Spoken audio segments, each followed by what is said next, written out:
Queridos irmãos, queridas irmãs, nós estamos de volta para mais um estudo sobre o Evangelho segundo o Espiritismo. Sejam muito bem-vindos ao nosso canal e ao nosso estudo. Nós iniciaremos hoje o capítulo 27 do Evangelho segundo o Espiritismo, capítulo que tem o título Pedi e obtereis. É o penúltimo capítulo da obra. Nós estamos, portanto, chegando aos momentos finais aqui do nosso estudo sobre o Evangelho segundo o Espiritismo. Penúltimo capítulo, já trazendo para a gente, portanto, mais um modo de nos conectarmos com Deus. O capítulo 28 será um desdobramento, digamos assim, do capítulo 27, apresentando para nós um roteiro de preces espíritas. A gente pode identificar esse tema do capítulo aqui no índice, né, que a gente tem do capítulo 27. O tema é justamente a prece, o meio que nós temos de nos conectarmos a Deus individualmente, em nosso íntimo. Então, qualidades da prece, eficácia da prece, ação da prece, a gente já consegue perceber aqui que a temática do Evangelho nesse capítulo 27 é a prece e seus instrumentos, né? Transmissão do pensamento, os modos de fazer preces inteligíveis e assim por diante. Terminando no item felicidade que a prece proporciona. Algo assim um tanto quanto esquecido por nós espíritas. Muitos de nós espíritas com dificuldade de fazer prece, dando pouca atenção às vezes para o recurso da prece, não é? E aqui no Evangelho a gente está vendo que ela foi deixada por último, mas não por ser menos importante que os outros modos de nos ligarmos a Deus. Ela foi deixada por último porque talvez esse seja o método, o modo, melhor dizendo, mais eficaz e contínuo, como a gente vai ver durante o capítulo, de estarmos ligados a Deus. É, portanto, mais importante. E assim é o mais trabalhado dentro desses capítulos finais da obra, como a gente vai poder perceber aqui com Allan Kardec. Bom, então, no nosso estudo de hoje, nós vamos nos concentrar no item qualidades da prece, esse primeiro item desse capítulo do Evangelho, esse primeiro tópico, né, vamos dizer assim, do capítulo 27. Estudaremos os subitens que vão de 1 a 4, e eles são compostos por 3 passagens do Novo Testamento, seguidas por um parágrafo com as explicações de Allan Kardec, com o codificador tirando para a gente do texto do Novo Testamento aquilo que há de mais importante para ser compreendido dentro dos ensinamentos de Jesus.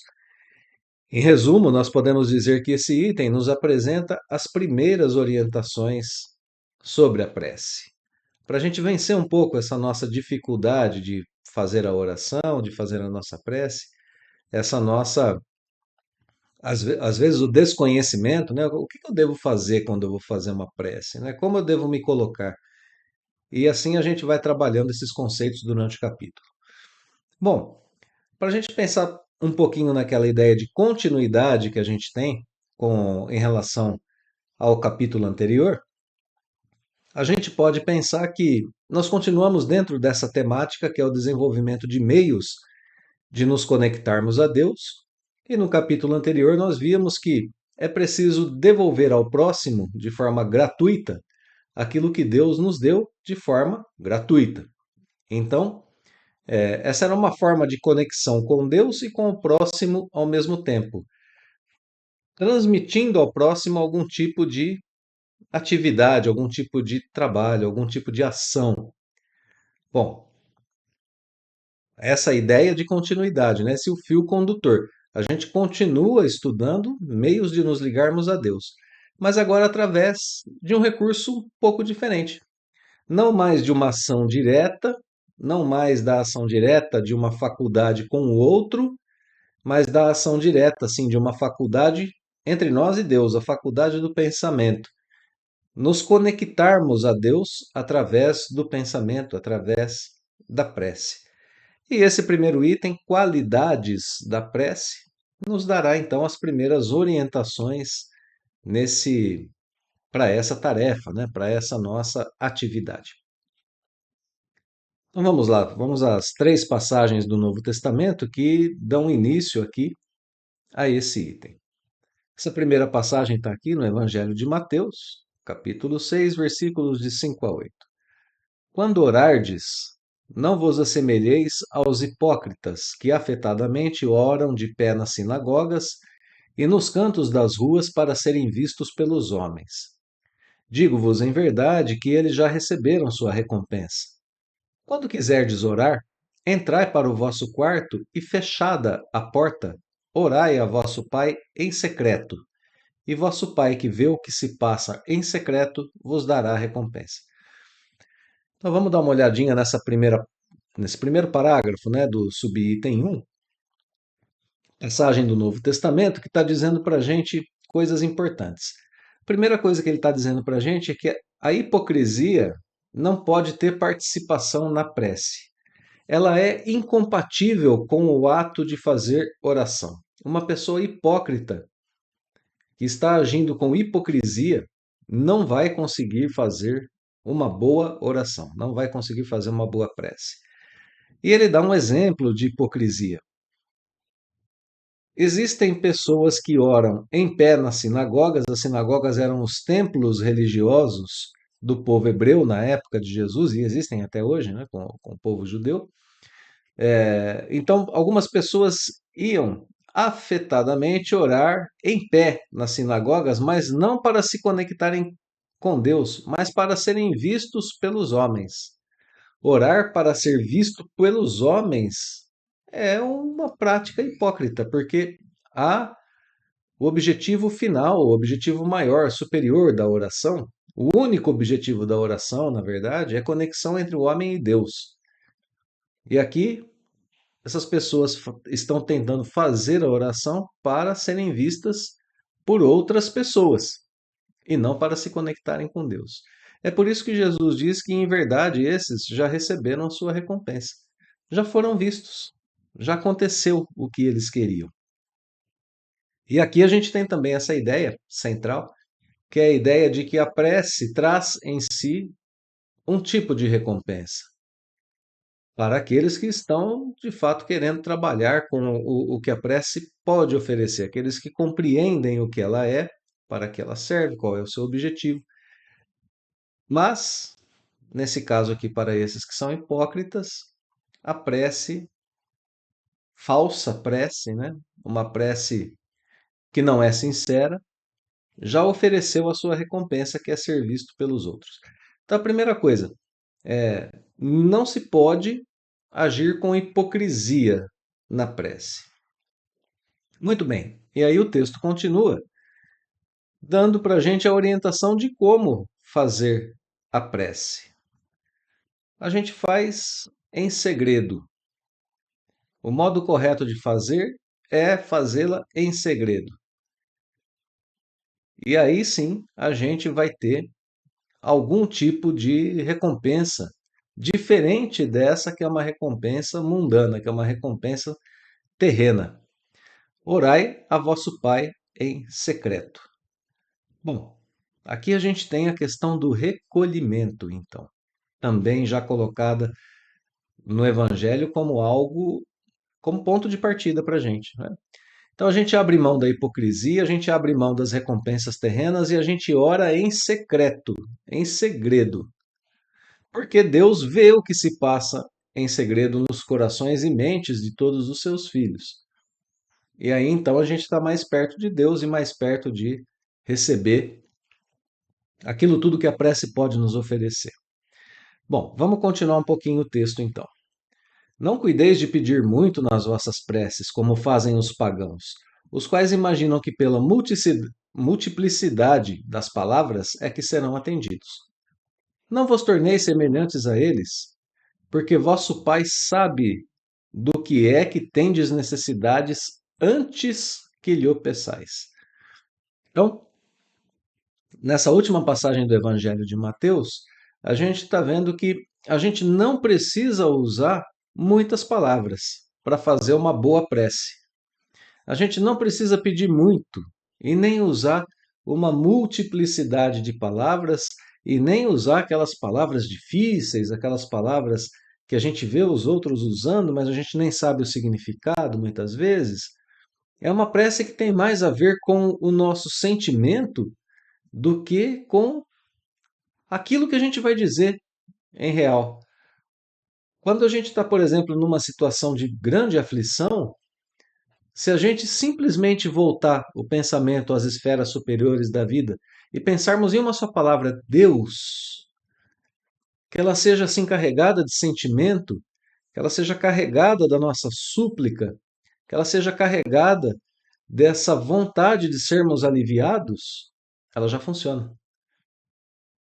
Então vejam que para a gente fazer uma oração, uma boa prece, não é preciso que nós tenhamos nenhum tipo de conhecimento da nossa língua, um conhecimento linguístico, um conhecimento de palavras elaboradas. Não. Essas preces mais elaboradas, muitas vezes, olha, eu estou dizendo muitas vezes, hein? Não 100% das vezes. Muitas vezes tem mais a ver com o nosso intelecto do que com o nosso coração. A gente está conversando com Deus usando da nossa inteligência para colocar aquelas palavras bonitas, floreadas, e ela às vezes vai vazia de sentimento. Então a gente não precisa de muitas palavras.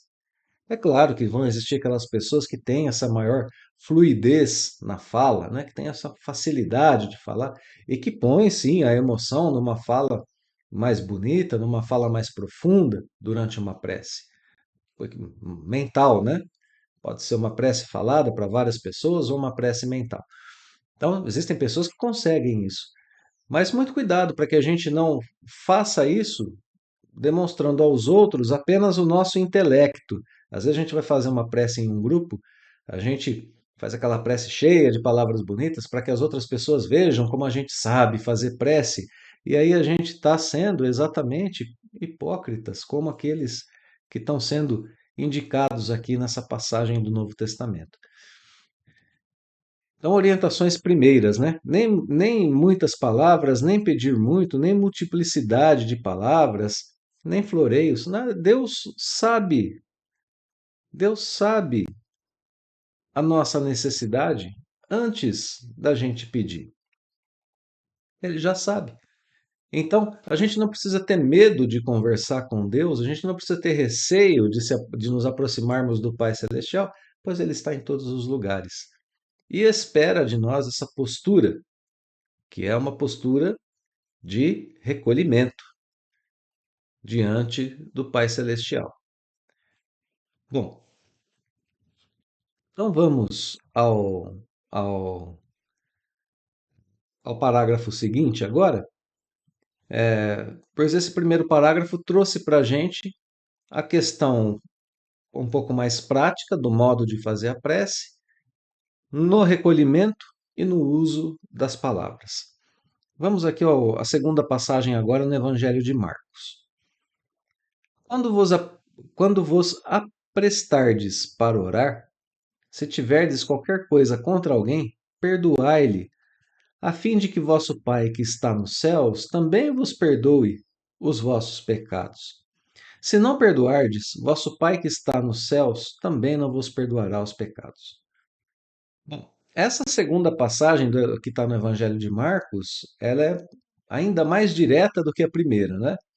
Ela traz uma condição para a nossa prece. Se a primeira trazia as primeiras orientações no recolhimento e na questão de não precisarmos de muitas palavras, não precisarmos falar muito, a segunda passagem fala dessa questão do perdão.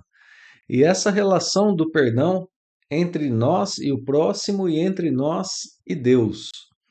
Jesus precisava falar naquela época de uma certa forma que as pessoas de sua época o entendessem. Deus sempre perdoa os nossos pecados. E agora a gente precisa entender por que Jesus diz, né? Perdoa o teu próximo a fim de que Deus perdoe os vossos pecados. Porque se você não perdoar o teu próximo, Deus não te perdoa. Então, em que sentido Jesus diz essas palavras? Como que nós espíritas entendemos essas palavras? Nós temos uma relação com o nosso próximo que muitas vezes não é uma relação fácil. Somos ofendidos. E aí a gente precisa tomar alguma atitude em relação a essas ofensas. Nós já estudamos capítulos poderosos aqui no Evangelho que falam sobre o perdão, né? Então, é preciso perdoar o próximo para que Deus nos perdoe.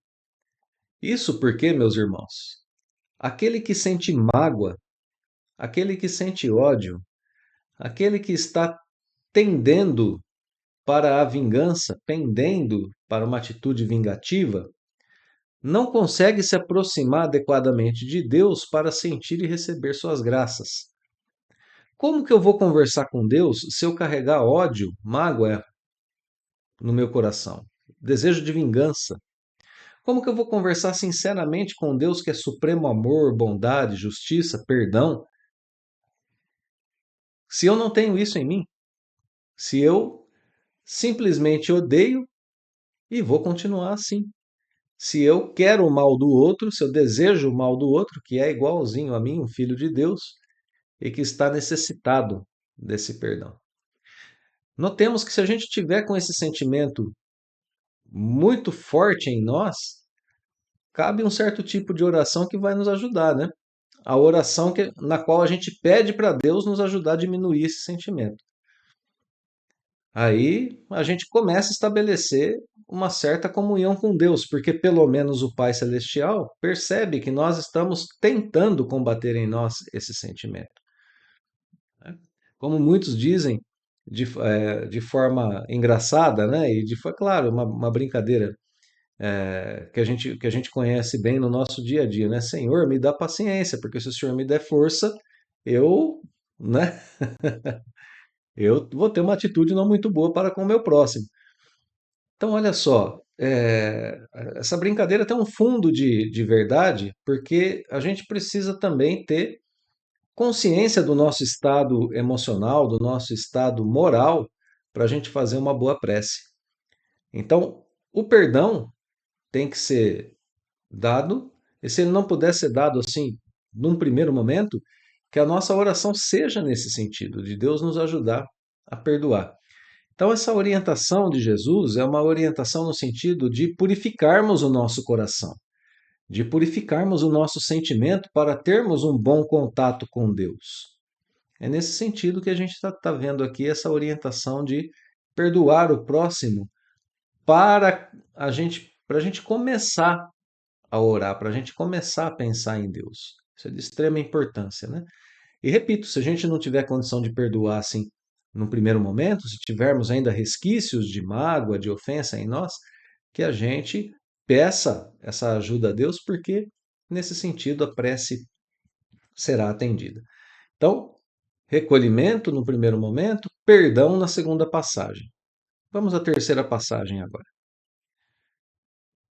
Essa terceira passagem, perdão, passou um pouquinho aqui, né?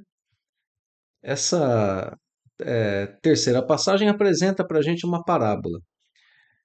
Então, Jesus disse uma parábola a alguns que punham a sua confiança em si mesmos como justos e desprezavam os outros. Pessoas que fazem talvez ali um mau conceito, inclusive, de si mesmas, né? Não entendem bem a sua própria condição. Vamos ajeitar, só acertar um pouquinho aqui o texto. Pronto. Acertando um pouquinho o texto na tela, né? Aí. Então, que parábola era essa? Dois homens subiram no templo para orar, um era fariseu e o outro publicano. O fariseu, estando em pé, como a gente viu na passagem anterior do Evangelho, orava assim consigo mesmo. Olha as palavras que dizia o fariseu: Meu Deus, rendo-vos graças por não ser como os outros homens, que são ladrões, injustos e adúlteros, nem mesmo como esse publicano. Jejuo 2 vezes na semana, dou dízimo de tudo que possuo. Já o publicano, ao contrário, afastado, né, recolhido, não ousava sequer erguer a cabeça, perdão, os olhos ao céu, mas batia no peito dizendo: Meu Deus, tende piedade de mim que sou um pecador. E Jesus termina aqui na passagem do Evangelho de Lucas dizendo o seguinte: Declaro-vos que este voltou para sua casa justificado e o outro não. Porquanto aquele que se eleva será rebaixado e aquele que se humilha será elevado. Bom, vamos lembrar um pouquinho? O fariseu, na época de Jesus, era uma pessoa que era um estudioso da lei. Né? Era o fariseu que tinha, os irmãos que tiverem aí a curiosidade, né, e a vontade de olhar no comecinho do Evangelho segundo o Espiritismo, a gente tem ali nas notícias históricas o que eram cada uma dessas pessoas, né?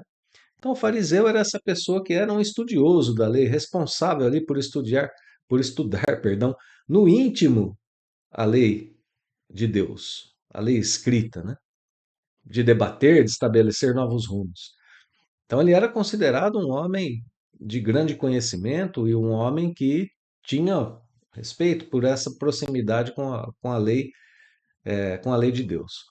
E ele se considera assim, ele faz essa leitura de si mesmo.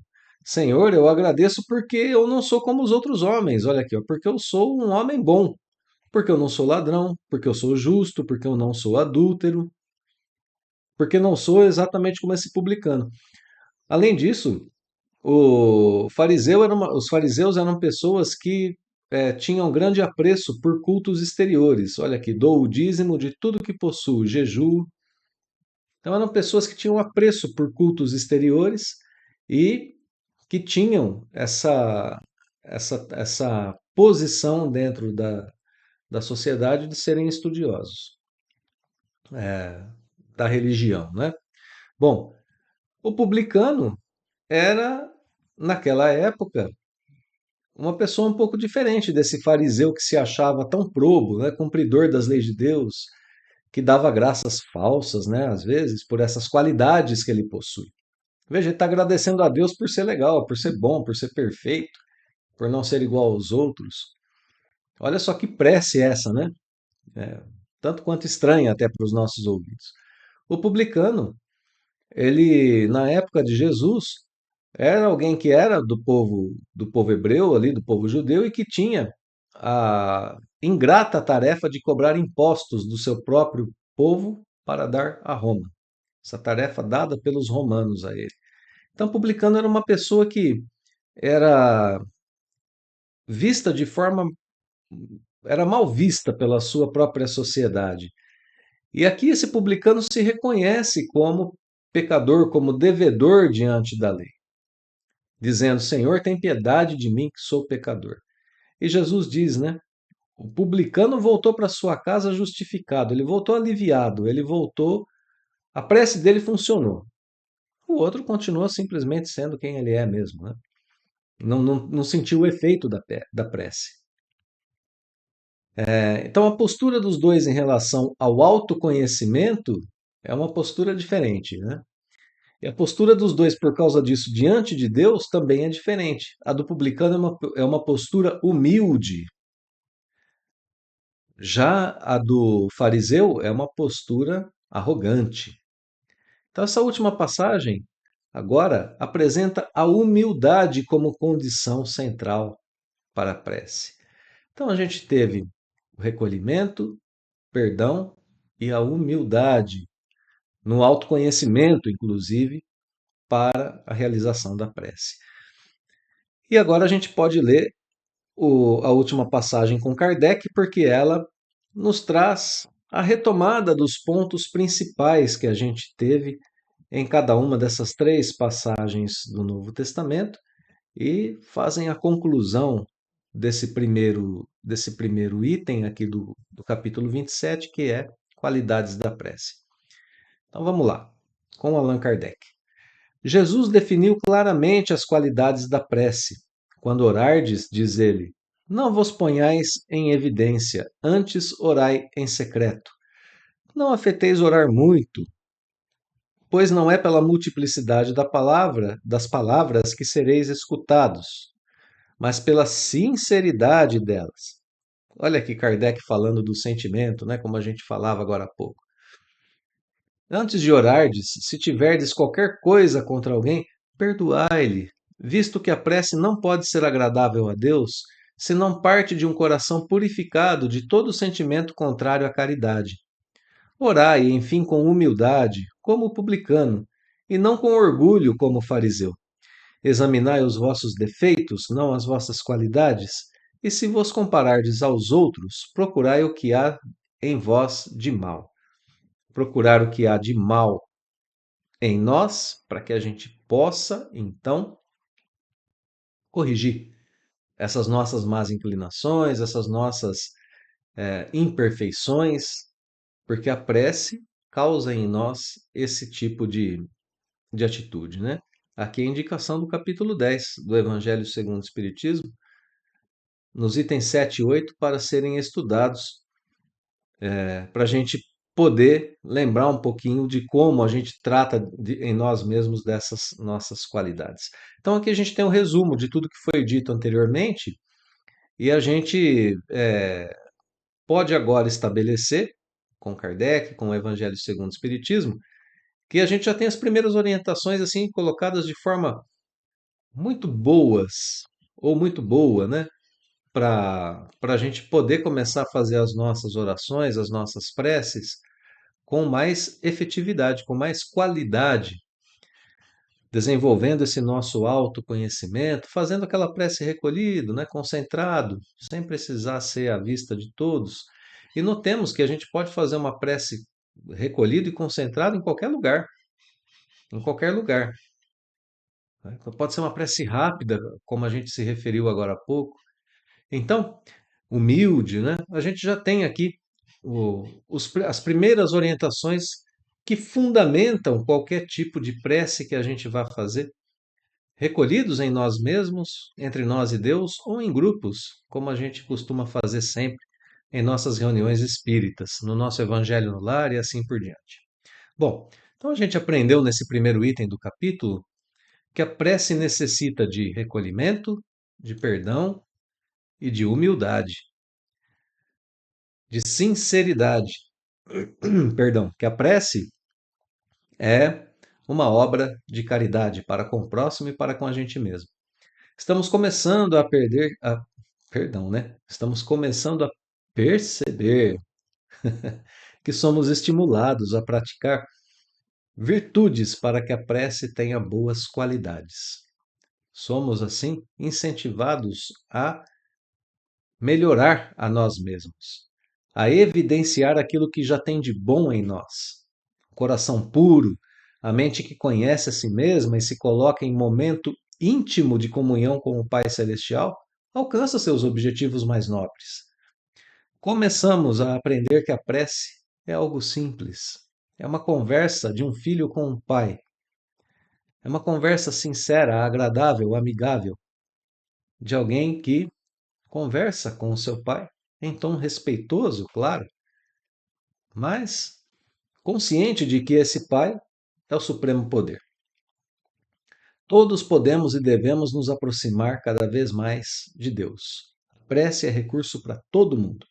Aprendendo esses fundamentos primeiros da prece, estamos cada vez mais aptos a falar com o Pai de forma tranquila, de forma serena, e certamente nós estamos, ao mesmo tempo, melhorando a nós mesmos. Então, nós encerramos aqui o estudo de hoje.